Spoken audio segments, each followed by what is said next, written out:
자영업자는 마케팅을 부정적으로 생각합니다. 왜? 개업하자마자 장사하기도 바쁜데 방해될 정도로 전화 영업하고 소상공인 간절함 이용해서 사기치는 조직. 마케팅 대행사. 사실 저도 사기당한 적이 있어요. 지금은 마케팅을 다루지만 2020년에 마케팅 대행사에 300만 원을 입금하고 2주 만에 대행사 직원이 잠수를 타서 환불을 해달라고 한 적이 있습니다. 하지만 대행사 쪽에서는 일했던 직원 개인의 계약이고 회사 쪽에는 책임이 없다고 하더라고요. 그런데 대행사들을 많이 겪어보고 이쪽 업계에 뛰어들어 보니 이런 마케팅 업체들의 공통점이 있더라는 거예요. 오늘은 총 7가지를 말씀드릴 건데 할 얘기가 많으니 바로 이야기해보겠습니다. 첫 번째, 전화 오는 대행사. 진짜 많이 전화 오면 하루에 수십 통도 옵니다. 이런 걸 보통 우리는 TM, 텔레마케팅이라고 알고 있죠. 그래서 왜 전화 오는 곳을 걸러야 하냐를 말하기 위해 이걸 먼저 이야기할게요. 마케팅이 뭘까요? 사전을 보면 이렇게 쓰여 있습니다. 간단하게 말하면 사람들이 제품을 쉽게 사게 도와주는 일이에요. 그런데 TM은 뭐예요? 영업입니다. 영업. 우리에게 오늘도 전화 온 마케팅 회사의 팀장, 실장이라고 하는 사람들의 하루 업무일과 대부분은 마케팅이 아니라 전화예요. 몇 년 전 제가 갓 전역했을 때 제 주변에 TM을 첫 직업으로 삼은 친구가 있었어요. 제가 사는 곳 15분 거리에 사는 훈련소 동기였던 친구였는데 전역하고 처음 만나서 근황을 물어보니 TM을 하기로 했다고 말하더라고요. 그래서 물어봤어요.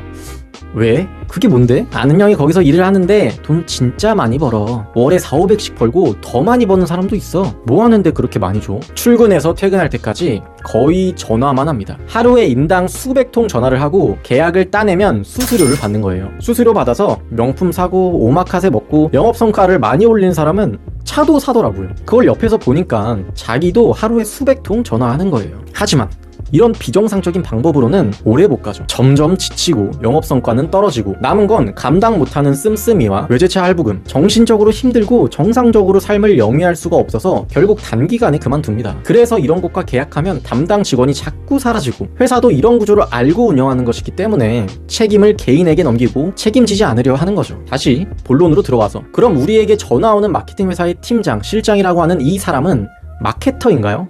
아니면 영업사원인가요? 영업사원이라면 그 사람이 정말 우리 매출을 키워줄 수 있는 방법을 배웠을까요? 알고 있을까요? 아니면 회사 매출을 올리기 위한 영업 멘트를 주로 배웠을까요? 이 정도면 판단이 되실 것 같습니다. 두 번째는 장기적인 계약 기간을 제시하는 업체입니다. 보통 6개월, 1년 이렇게 계약 기간을 제시하는데 이런 업체들은 한 달만 먼저 해볼게요 와 같은 말은 안 통합니다. 짧게 하면 효과 없다, 길게 하면 할인해준다 이런 말을 하면서 무슨 수를 쓰더라도 장기 계약을 하게 만들어요. 왜냐하면 재계약할 자신이 없거든요. 아니 애초에 재계약 생각이 없을 수도 있습니다.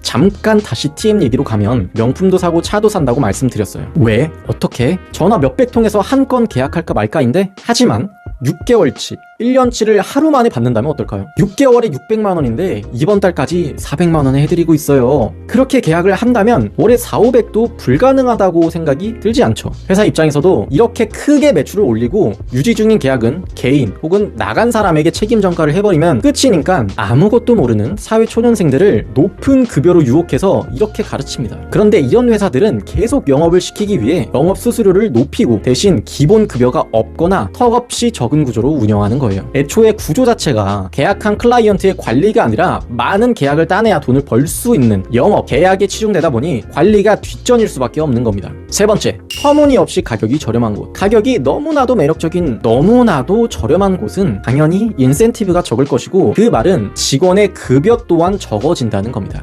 그게 왜 문제가 되냐 하면 예시를 하나 들어볼게요. 한 마케팅 회사의 인센티브가 10%라고 가정한다면 서비스의 가격이 100만 원인 곳에서 한 직원이 한 계약에 10% 수수료인 10만 원을 받아 평균적인 급여를 만들려면 몇 계약이나 해야 할까요? 2024년 통계청 자료에 의하면 월 평균 임금이 311만 4,166원 정도 돼요. 깔끔하게 300만 원이라 할게요. 그러면 이 직원은 10만 원 수수료로 월에 300만 원을 만들기 위해서 최소 30계약, 30군데 계약업체를 만들기 위해 영업을 하면서 관리를 해야 되는 겁니다. 한 계약을 하려면 하루 종일 전화 수백 통 해야 하는데 혼자서 20-30군데가 넘는 기존 업체 관리가 될까요? 반면에 서비스 가격이 500만 원인 곳에서 수수료를 10%인 50만 원을 받고 일한다면 그 회사의 직원은 6군데 업체의 계약만 유지해도 월 300은 챙겨갈 수 있기 때문에 영업보단 기존 업체 관리하는 시간이 큰 비중을 차지하겠죠. 이런 부분에서 퀄리티 차이가 말도 안 되게 나는 겁니다. 전자의 경우에 계약이 혈안이 돼서 기존 업체를 신경 쓸 겨를이 없어요.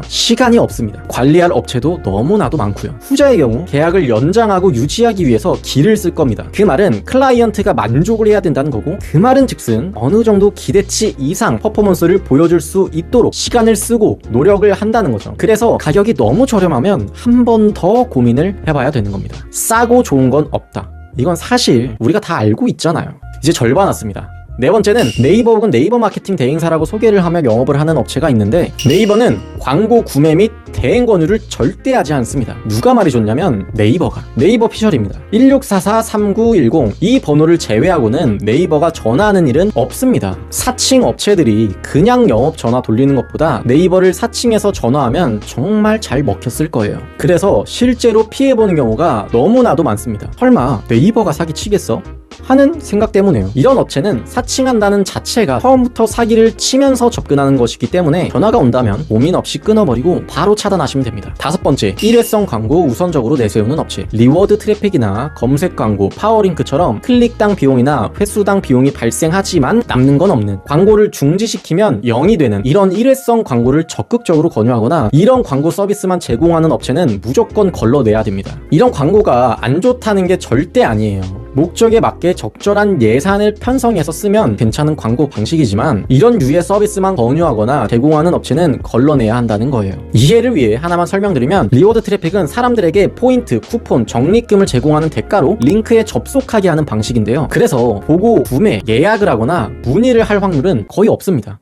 포인트만 받고 땡이에요. 그런데 그럼 왜 사용하는 거냐? 예전 네이버는 클릭수, 방문수 같은 직관적인 트래픽 접속수만을 중요하게 봤어요. 많이 클릭하면 인기 있는 컨텐츠로 인식했습니다. 하지만 지금 네이버는 얼마나 머무는지, 스크롤은 했는지, 전화, 예약, 저장, 쿠폰 발급, 문의 등 의도 행동이 있었는지를 기준으로 봅니다. 반면 리워드 트래픽은 들어오자마자 포인트 받고 바로 나가죠. 네이버의 목표는 검색한 사람이 만족하고 오래 쓰게 만드는 거. 그래서 네이버 입장에서 리워드 트래픽은 이 페이지는 사람들이 들어오긴 하는데 도움이 안 되네, 다 바로 나가버리네, 너 이상한 거 하는구나, 이렇게 인식되면 결과는 노출 제한, 순위 정체 또는 하락, 심하면 페널티를 먹어요. 심지어 네이버에서 26년 1월에 칼을 빼들었습니다. 그 내용 중에는 리워드 서비스도 포함되어 있습니다. 우리 플레이스가 페널티를 먹어서 매출이 바닥을 찍어도 마케팅 회사에선 책임지지 않아요. 그리고 이런 류의 광고 방식은 중단하는 순간 모든 트래픽 혹은 노출이 사라지기 때문에 계속하지 않는다면 매출이 곤두박질치고 순위도 뚝 떨어집니다. 그래서 근본적인 마케팅을 하지 않는다면 점점 가성비도 안 좋아질 뿐더러 경쟁에 의해서 비용이 계속 높아질 수도 있습니다. 큰 사업 규모를 가진 자영업자분도 비용과 네이버의 압박으로 이런 류의 광고를 메인으로 집행하는 건 포기하는 추세라는 걸 알 수 있습니다. 그런데 왜 이런 서비스를 적극 판매할까요? 왜냐하면 파는 만큼 돈이 되는 게 이런 류의 광고 상품이고, 실제로는 100만 원을 광고비로 집행해야 하지만 70만 원만 집행하고 네, 100만 원치 집행했습니다, 이런 식으로 중간에 빼먹기가 너무 쉬워요. 저희는 분명 100만원 넣었는데요. 이게 트래픽이 갑자기 튀면 카운트가 안 될 수도 있어요. 이런 식으로 둘러대면 딱히 할 말도 없고 우리만 찝찝한 거죠. 그래서 이런 광고 서비스는 규모에 따라, 업종에 따라 상담을 통해서 정해주는 업체와 진행하시길 바랍니다. 자, 여섯 번째, 계약 업체 수가 과도하게 많은 곳. 마케팅은 자동화가 아니라 판단의 연속입니다. 키워드 반응은 어떤지, 콘텐츠 수정, 플레이스 노출, 광고, 리뷰 흐름 체크, 지역별 반응도, 때에 따른 미세 조정도 필요할 수 있고요. 이런 모든 것들이 사람이 봐야 하는 일인데 계약이 많아질수록 한 업체당 투입하는 시간이 줄어들 수밖에 없겠죠. 물리적으로. 계약이 많다는 건 보통 업종별로 템플릿을 나누고 복사 붙여넣기, 키워드도 세트로 정해놓고 그냥 고정, 공장식으로 굴러가는 거예요. 병원도 공장식 병원이 있잖아요. 치과라고 하면 사랑니 성지 공장형 병원이다, 그러면 쭈루룩 눕혀놓고 순서대로 한 번에 마취한 다음 진짜 공장처럼 뚝딱뚝딱 뽑아요. 근데 마케팅 영역은 그게 불가능하다는 거죠. 우리 가게만의 문제가 있는데 이런 곳에서는 애초에 분석이라는 걸 안 할 확률이 높습니다. 왜? 이미 업무 효율적으로 정해놓은 것들이 있기 때문에. 그래서 시간을 많이 버릴 수도 있고 매출이 안 나오는 문제에 대해 추적 자체를 안 하고 요즘 시장이 안 좋아요. 이 업종은 특성상 그래요. 조금 더 지켜보죠. 이런 식으로 나올 확률이 높습니다. 진짜 위험한 거예요. 처음부터 효율적인 마케팅을 하지도 개선의 여지도 없는 겁니다. 자, 마지막입니다. 7번째, 100% 보장해주는 업체. 100% 노출 보장합니다 라고 하는 업체가 있다면 생각할 수 있는 건 두 가지입니다. 정말 말도 안 되게 외부에서 대기업의 알고리즘을 100% 통제하거나 매출로 이어지는 결과가 아닌 마케팅을 하는 행위만 보장하는 거죠. 하지만 네이버, 구글, 메타 같은 플랫폼들의 공통점은 알고리즘을 외부에서 통제할 수 없다는 거예요. 왜냐하면 검색 노출은 사용자의 위치, 검색 이력, 경쟁도, 최신성, 체류 행동, 변수가 수십 개입니다. 광고 성과는 어떨까요? 입찰가, 경쟁사의 행동, 호재 반응, 계절성, 전환 구조, 실시간으로 변하는 변수들이 너무나도 많아요. 대기업의 알고리즘을 100% 외부에서 통제하는 마케팅이 가능했다면 삼성도 거액을 주고 마케팅을 맡겼을 겁니다. 100% 노출을 보장한다면 내 매장을 잘 안 보이는 어디 10페이지 어딘가에 노출을 만들고 달성했다고 말하거나 검색량이 없는 키워드 1페이지에 노출시키고 상위 노출을 했다고 하는 거죠. 클릭, 문의는커녕 매출과 전혀 관계없는 1초짜리 체류, 수천 개의 리워드를 부어놓고 오늘은 방문자가 10배로 늘었습니다 라고 하는 겁니다. 이런 식으로 마케팅 성과는 보장하지만 매출과는 관련이 없는 거죠. 이때 사장님들 탓을 하기 시작하고 교묘한 말장난으로 마케팅에 무지한 사람들을 현혹시키는 겁니다. 아니 그럼 마케팅을 어디다가 맡겨야 돼요?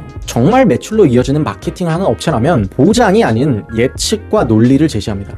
예를 들면 사장님, 기존에는 플레이스에 메뉴랑 가격 정보가 게시되어 있지 않아서 고객이 비교하고 고민할 정보가 너무 부족했고 그래서 클릭 후에 바로 이탈이 발생될 것으로 예상됩니다. 메뉴, 사진, 가격 정보를 최신화하면 잠재 고객의 체류 시간과 상호작용이 늘어나고 이는 플레이스 평가지표 개선으로 이어질 수 있습니다. 이런 구조가 만들어지면 순위 상승과 함께 노출 증가를 기대할 수 있고 이전보다 잠재 고객 이탈이 줄어들어 매출로 이어질 가능성 또한 높아집니다. 지금 제가 간단하게 예시를 들었지만 이런 식으로 여러분의 비즈니스 전체를 보고 그 흐름 중 병목을 찾아 개선하고 그게 힘들다면 거기에 대한 대안을 제시하고 마케팅이 들어가야 하는 겁니다. 많은 분들이 마케팅 때문에 골머리를 앓는데 예전에는 저도 잘 몰랐거든요. 근데 사기 같은 거 당하면 인터넷 먼저 찾아보잖아요. 제가 마케팅 사기를 당하고 나니 나 같은 사람들이 생각보다 많구나를 느꼈습니다. 물론 아닌 분도 있겠지만 사업을 한다는 건 정말 모든 걸 걸고 하는 거잖아요. 대부분이. 그래서 사업해보신 분들은 아실 겁니다. 하루에 2-3시간 자면서 해도 움직여지고 때로는 눈이 안 떠져도 몸을 일으킵니다. 그런데 그런 간절하고 열정이 불타오를 때 사기당하면 진짜 힘이 쭉 빠지고 좌절하게 되거든요. 사기도 당했고 돈도 날렸고 시간도 버렸고 근데 이건 우리가 못나서가 아닙니다. 그냥 잘 몰랐기 때문에 알고 악용하는 업체들의 타겟이 된 거고 그 시간이 지나면 이제 마케팅과 사업 구조를 알고 당하지 않을 일만 남은 거예요. 저도 그래서 계속 알아가다 보니 어느샌가 마케터가 되어 있었습니다. 그래서 제 가치관은 단순해요. 모르면 당하고 알면 버틴다. 이건 어디 막 책에서 보고 그런 게 아니라 현장에서 사업에서 몸으로 배운 제 가치관이에요. 그래서 저는 이런 가치관을 가지고 이런 영상을 만들고 있습니다. 영상 끝까지 봐주셔서 정말 감사하고요. 오늘 영상이 도움되셨다면 구독 눌러주시고 더 유익한 영상 기다려주세요. 아직 할 말이 많습니다. 감사합니다.